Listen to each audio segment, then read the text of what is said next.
Клею металеві леєра, прокладаю дроти та встановлюю фігурки. Вітаю, друзі! Сьогодні буде продовження морської тематики з маяком, бурхливим океаном та маленьким катером. Це модель німецького багатоцільового катера періоду Другої світової війни. Тоді їх використовували в заставах у складі мисливських флотилій, а в післявоєнний період для розмінування та рибальства. Минулого разу я збирав цей катер у масштабі 1 до 144. Якщо ще не бачили, раджу подивитися цей сюжет. Модель має привабливі форми, вдосталь дрібних деталей та дозволить відволіктися від звичних напрямків моделювання. Як результат, гарна модель на полицю.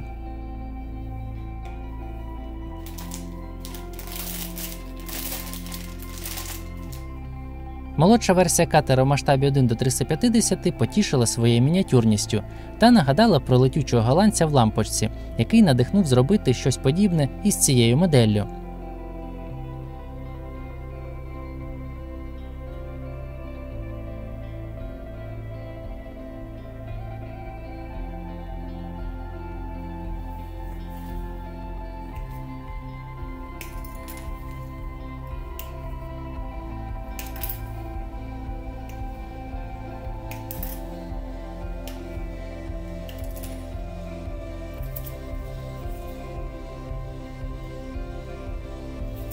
Стійки леєрів настільки тонко відлиті, що порівнюючи їх з металевими, їх товщина майже не відрізняється. Достатньо зверху додати тонкий дріт, і модель буде виглядати як треба.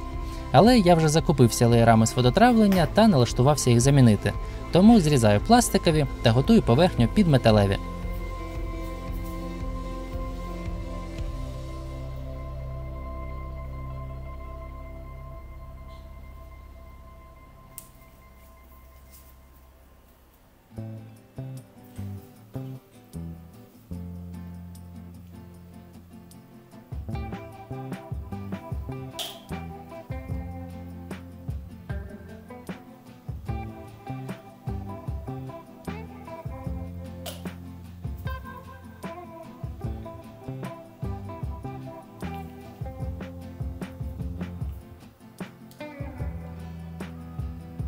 Одна з особливостей конструкції моделі – можливість зібрати корпус по ватерлінії. Тому, якщо модель робиться під діораму, немає потреби її розпилювати навпіл.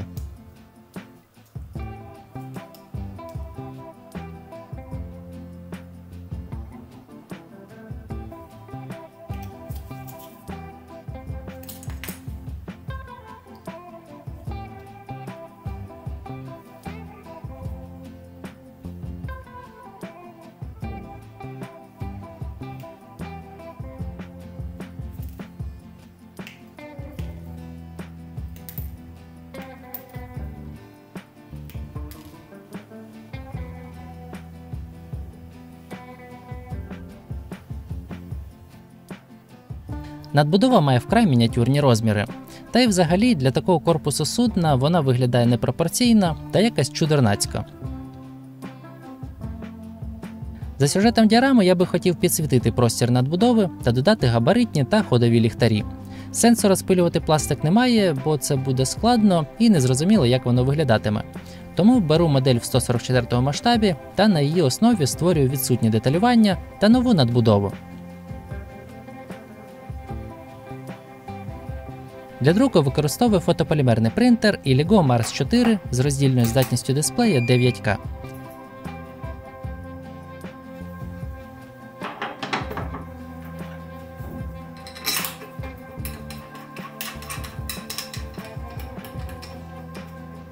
Після калібровки робочої платформи заливаю прозору смолу та відправляю файл на друк.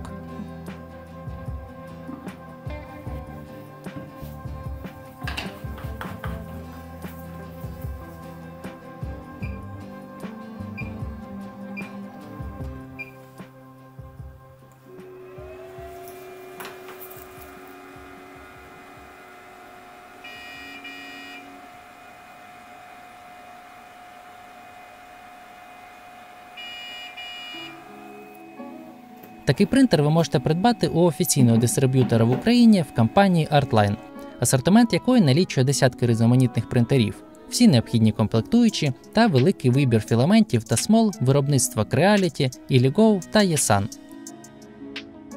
Розвиток фотополімерного друку з кожним днем стає все більш досконалим та доступним. Тому сьогодні асортимент смол налічує безліч серій. Наприклад, такі як водорозчинні смоли, ювелірні, зуботехнічні, подібні до АБС-пластику, високоточні, швидкі та багато інших варіантів, правильний вибір яких дозволить отримати якісний результат. Спеціально для вас в магазині Artline за промокодом BABAKIN до 10 квітня діє знижка 5% на принтери та 10% на філаменти, смоли та запчастини. Раджу завітати на сайт та ознайомитися з усім асортиментом. Нещодавно Artline створив YouTube-канал про 3D-технології, де простими словами пояснюють складні речі. Якщо ви в пошуку свого першого принтера чи маєте питання по 3D-друку, на цьому каналі ви зможете знайти багато корисної інформації. Контент топовий, підписуйтесь та вдосконалюйтесь разом з Artline. Посилання на магазин та YouTube канал залишаю в описі під відео.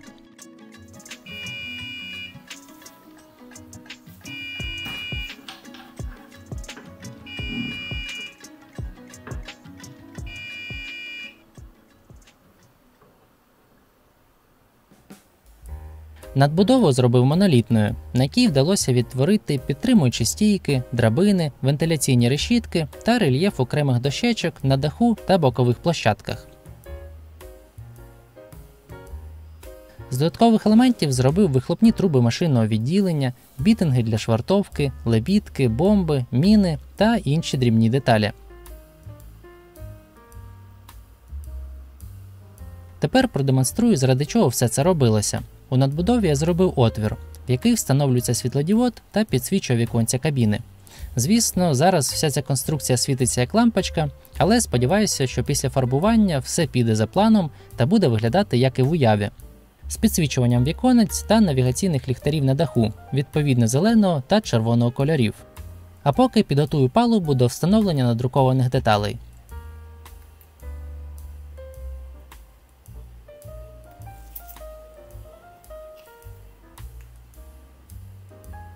На зрізаних місцях локально відновлюю лінії дощечок. Спершу ножем прорізаю лінії, а потім формую їх скрайбером з товщиною леза 1/10 мм.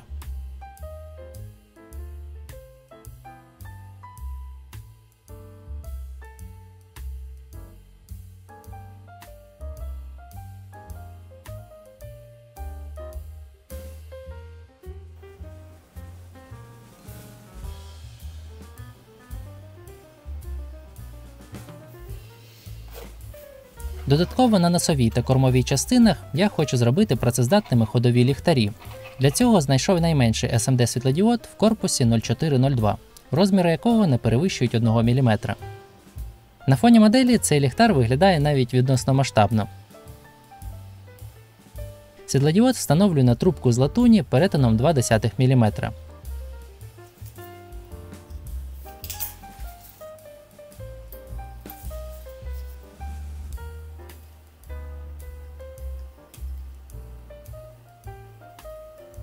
В процесі придумав намотати дроти на лебідку. Вийшло і практично, і гарно.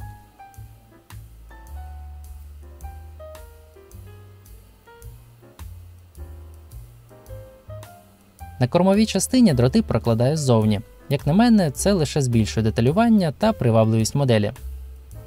Аби надбудова не світилася як лампочка, закриваю стінки отвору алюмінієвою клейкою стрічкою. Тепер світловий потік буде направлено лише догори. Дроти живлення виводжу під грибний винт, який буде занурено у воду.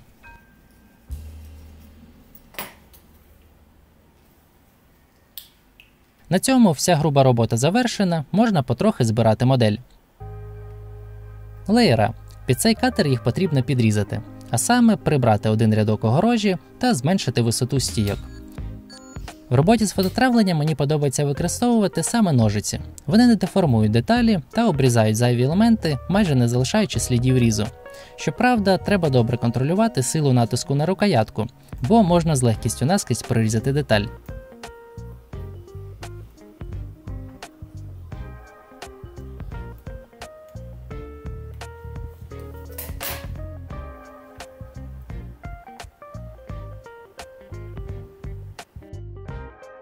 Фототравлення фіксую на суперклей, обережно проклеюючи кожну стійку.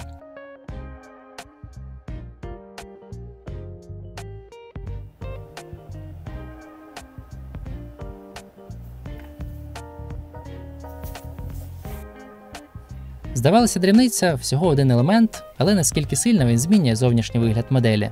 Мені подобається.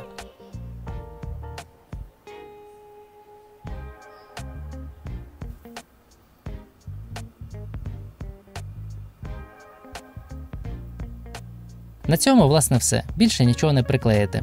Тож, можна фарбувати корпус, палубу та деталювання. Буду все це робити окремо, бо клеїти, фарбувати та маскувати для таких мініатюрних розмірів взагалі не варіант. Все окремо. Спеціально під серію КФК виробник випустив акрилові фарби з підібраними основними кольорами. Спершу наношу на модель чорний ґрунт, а вже потім задуваю основні кольори.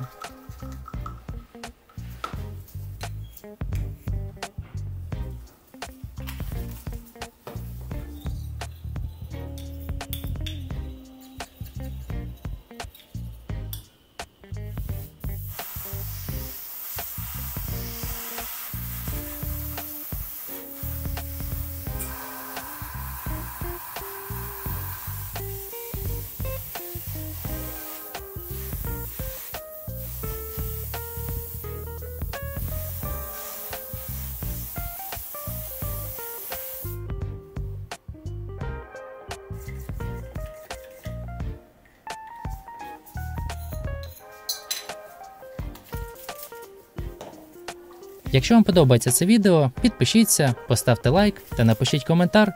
Це допоможе розвитку україномовного YouTube. Дякую.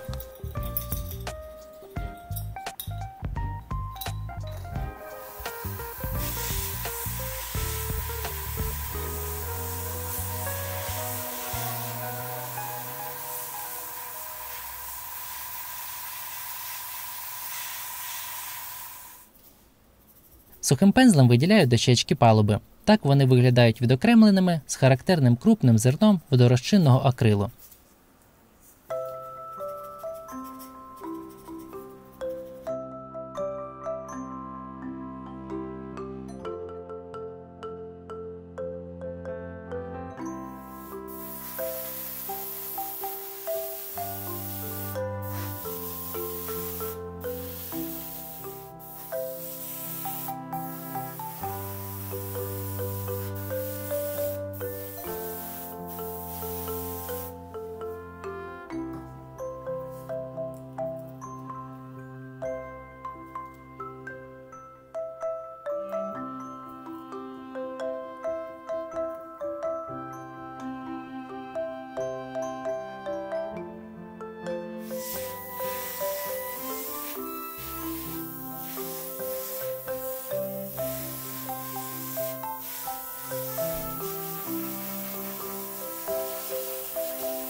Аби надбудова не пропускала світло де не треба, фарбую її у декілька шарів чорною фарбою.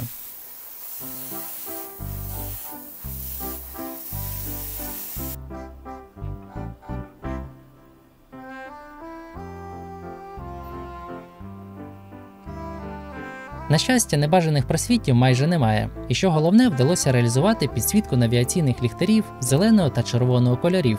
Не дуже яскраво, але підсвічується. Саме на такий результат я й очікував.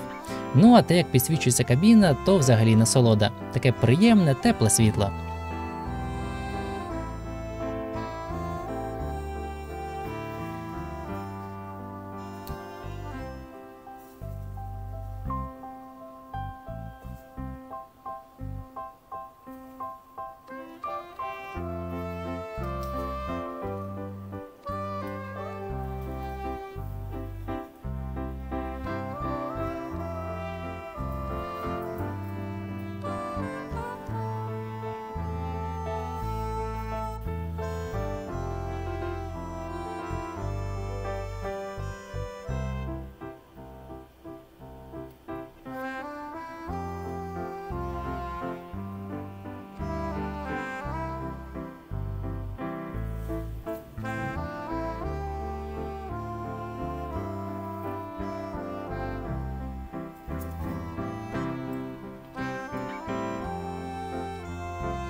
Від роботи над цією моделлю я отримав справжнє задоволення. Знаєте, от коли постарався, і модель вийшла як треба. Така маленька копія старшого брата.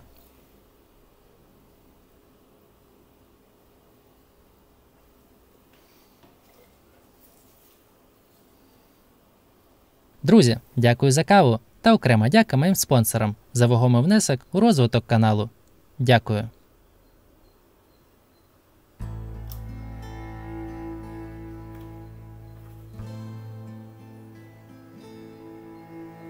Наступний елемент діорами – маяк.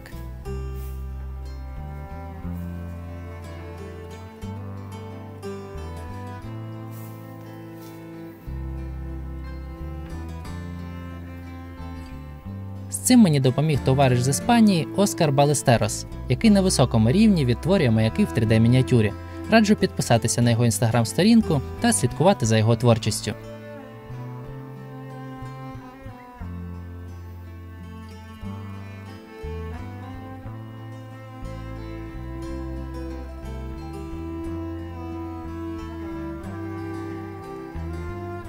Також ви можете за символічну суму придбати 3D-модель будь-якого маяка. Файли повністю готові до друку. Все, що необхідно, знайти товариша або майстерню з фотополімерним принтером.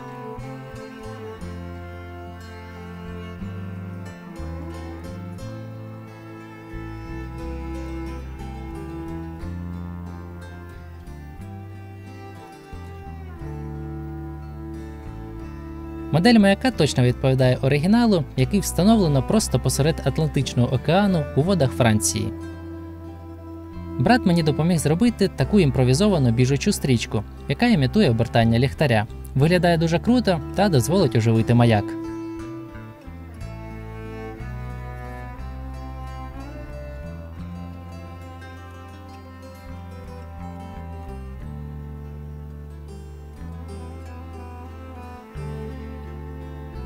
Всередині маяк розділений на 6 поверхів з окремими кімнатами та гвинтовими сходами. Тому я також хочу підсвітити кімнату на 4-му поверсі та встановити ліхтар на початку сходів, аби по мірі підйому світло з градієнтом втрачало яскравість.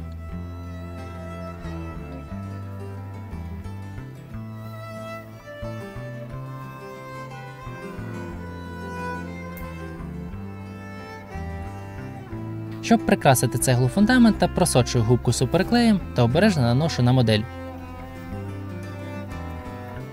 Так губка залишає об'ємну фактуру, яка нагадує стару деформовану цеглу. Подібним чином оформив верхню частину, яка була просто гладкою.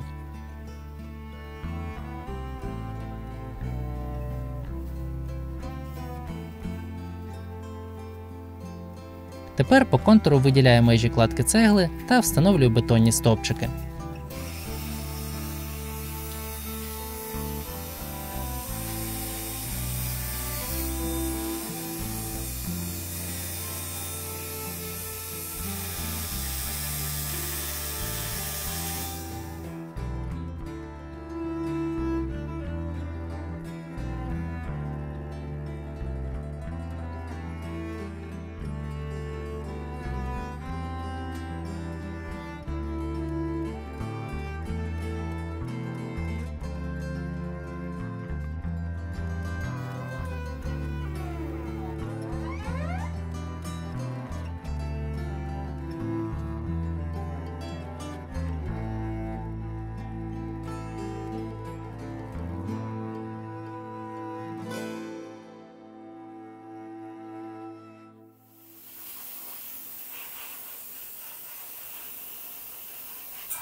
Маяк отримав свою назву від одноіменної скелі, де він був споруджений у період з 1867 по 1881 роки.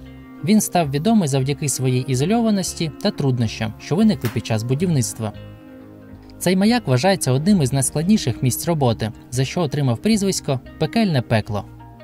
Наприкінці 1980-х років був електрифікований та оснащений галогеновою лампою потужністю 250 Вт, а з 10 квітня 1990 року працює повністю в автоматичному режимі.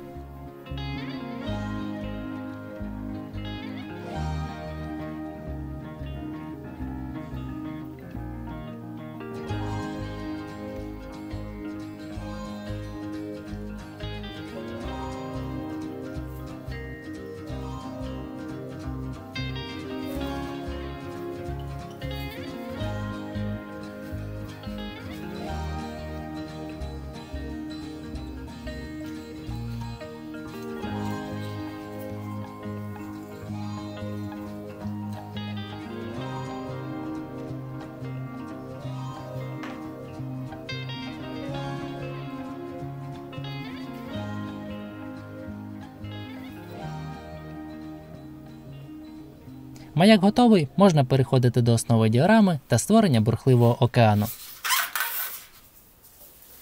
Об'єм хвиль задаю пап'є-маше з додаванням скульптурного гіпсу. Ця суміш має пастообразну консистенцію, легко формується та висихає протягом години.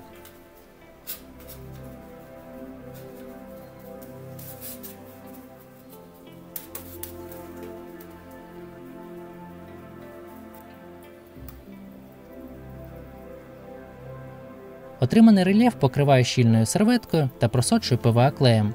Це згладжує перепади висот та робить поверхню схожу на водяні брижі.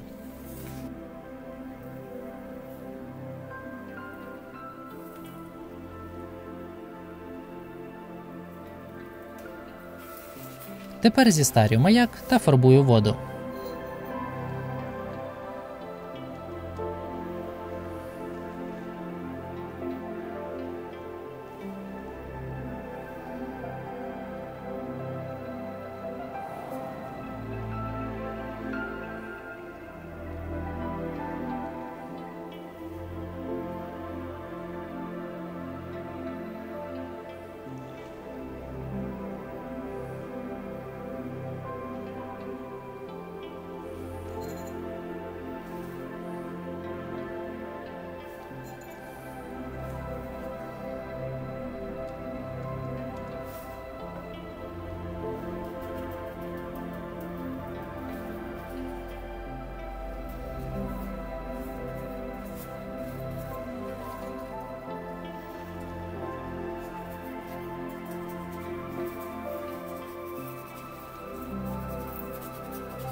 Навіть просто пофарбована серветка виглядає цікаво та вдосталь реалістично. Але це лише початок. Далі замішую готову рідину з прозорою базою для імітації води та рівномірно покриваю діораму.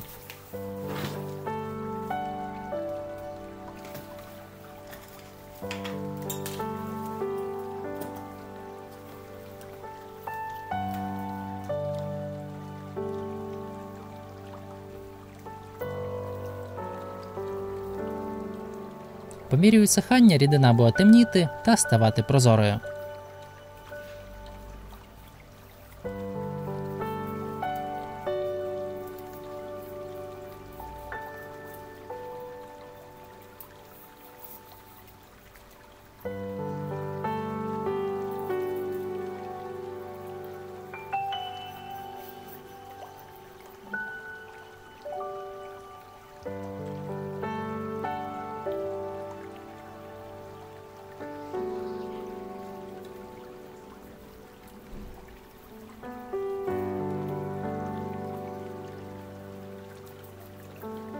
Наступним кроком наношу гель та роздуваю хвилі аерографом.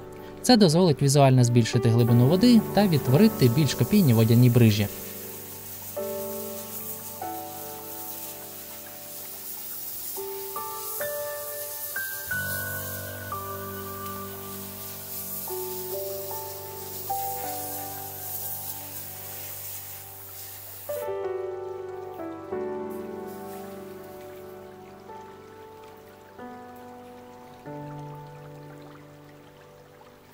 Як висохла база, додаю водяні бульби та піну.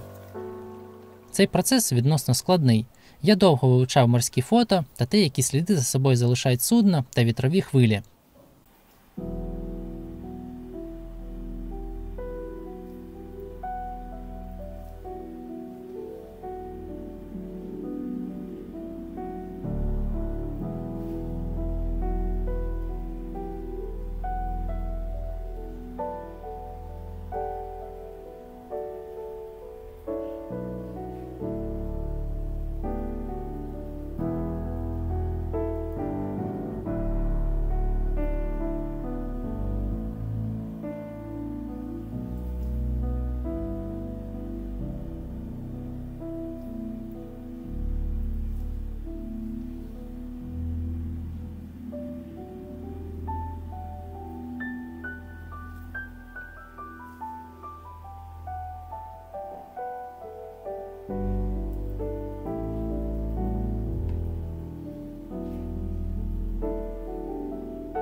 Останнім штрихом додаю на діораму маленьких людей. Я маю набір фігурок в масштабі 1 до 350 від виробника Ion Model.